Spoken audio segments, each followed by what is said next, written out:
Olá, seja bem-vindo a esse canal. Se você não é inscrito, se inscreve nesse canal para você não perder conteúdos ricos como esse. Introdução do livro Pai Rico, Pai Pobre. Tive dois pais, um rico e o outro pobre.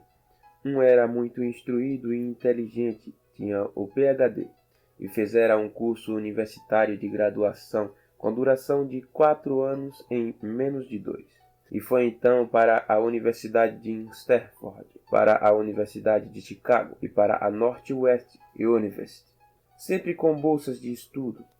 O meu outro pai nunca concluiu o ensino médio. Ambos foram homens bem-sucedidos em suas carreiras e trabalharam arduamente durante toda a sua vida. Ambos auferiram rendas consideráveis. Contudo, um sempre enfrentou dificuldades financeiras. O outro se tornou o homem mais rico do Havaí.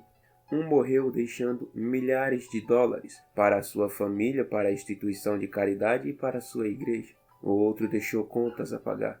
Ambos eram homens fortes, carismáticos e influentes.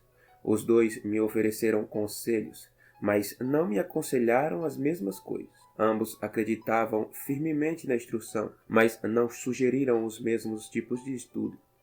Se eu tivesse tido um único pai, teria que ter aceitado ou rejeitado seus conselhos. Tendo dois pais, tive a escolha entre pontos de vistas contrastantes, a visão de um homem rico e a visão de um homem pobre. Em vez de simplesmente aceitar ou rejeitar um desses pontos de vistas, me descobri pensando mais, comparando-se e escolhendo por mim mesmo. O problema é que o homem rico ainda não era rico, e o homem pobre ainda não era pobre. Ambos estavam no início de suas carreiras e lutavam por dinheiro e pela sua família, mas tinham ideias muito diferentes sobre dinheiro. Por exemplo, um dos meus pais dizia: o amor ao dinheiro é a raiz de todo o mal. O outro: a falta de dinheiro é a causa de todos os problemas. Quando garoto, a influência de dois pais, ambos homens fortes, gerava uma situação complicada.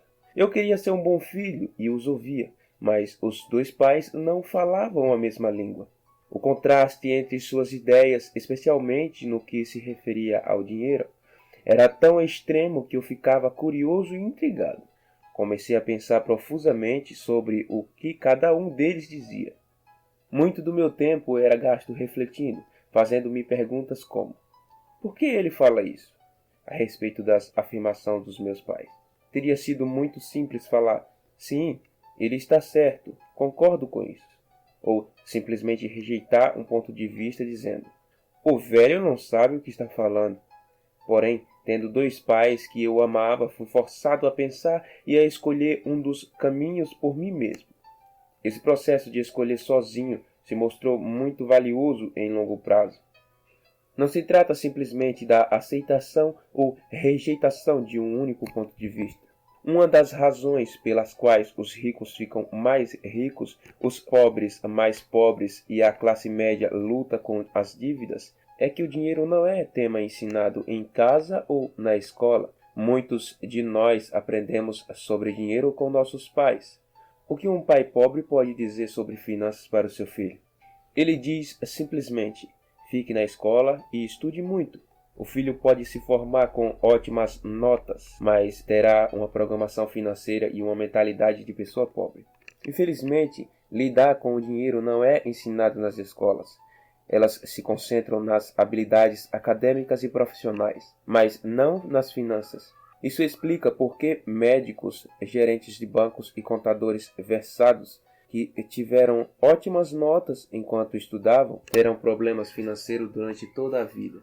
Nossa dívida nacional alarmante se deve em boa medida a políticos e funcionários públicos muito instruídos, mas que tomam decisões financeiras com pouco ou nenhum treinamento nessa área. Atualmente fico pensando o que acontecerá quando houver milhões de pessoas precisando de assistência médica e financeira. Elas se tornarão dependentes do apoio financeiro de suas famílias ou do governo. O que acontecerá quando o Medicare e a Previdência Social ficarem sem dinheiro?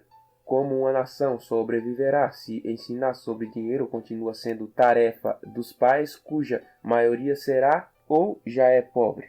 Como tive dois pais para me influenciar, aprendi com ambos.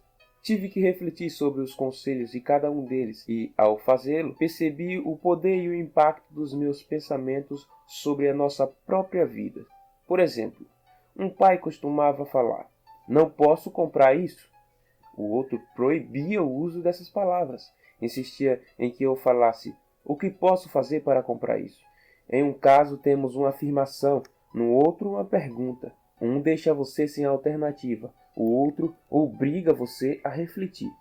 Meu pai, que logo ficaria rico, explicava que ao falar automaticamente "não posso comprar isso", seu cérebro para de se esforçar. Ao perguntar "o que posso fazer para comprar isso?", você mantém seu cérebro trabalhando. Ele não estava dizendo que comprava tudo o que desejava. Ele incentivava enfaticamente que eu treinasse a minha mente, o computador mais poderoso do mundo. Meu cérebro fica mais forte a cada dia porque eu o exercito. Quanto mais forte ele fica, mais dinheiro eu ganho. Ele acreditava que repetir mecanicamente "não posso comprar isso" era um sinal de preguiça mental. Embora ambos os meus pais trabalhassem com afinco, observei que um deles tinha o hábito de pôr seu cérebro para dormir quando o assunto era dinheiro, e o outro tinha o costume de exercitar. O resultado era que, ao longo do tempo, um dos meus pais ficava financeiramente mais forte e o outro enfraquecido.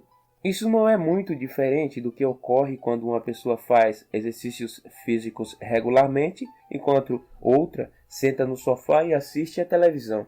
O exercício físico adequado aumenta suas chances de ter uma boa saúde, e o mental amplia suas chances de ficar rico.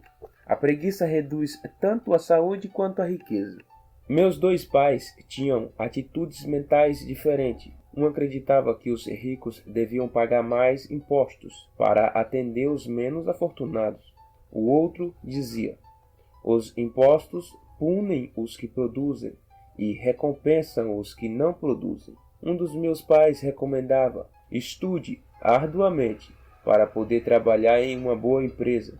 O outro falava: "Dedique-se aos estudos para conseguir comprar uma boa empresa." Um dos meus pais dizia: "Não sou rico porque tenho filhos." O outro: "Tenho que ser rico por causa de vocês, meus filhos." Um incentivava as conversas sobre dinheiro e negócio na hora do jantar. O outro proibia que se falasse do assunto durante as refeições. Um recomendava: "Com questões financeiras, seja cuidadoso, não se arrisque." O outro: "Aprenda a administrar os riscos." Um afirmava: "Nossa casa é o nosso maior investimento e patrimônio." O outro: "A minha casa é uma dívida, e se sua casa for o seu maior investimento, você terá problemas." Se você gostou desse vídeo, não se esqueça de deixar um like e se inscrever no canal. Eu sou Maiton Carvalho, não perca a outra parte desse livro. Muito obrigado por sua audiência e até o próximo vídeo.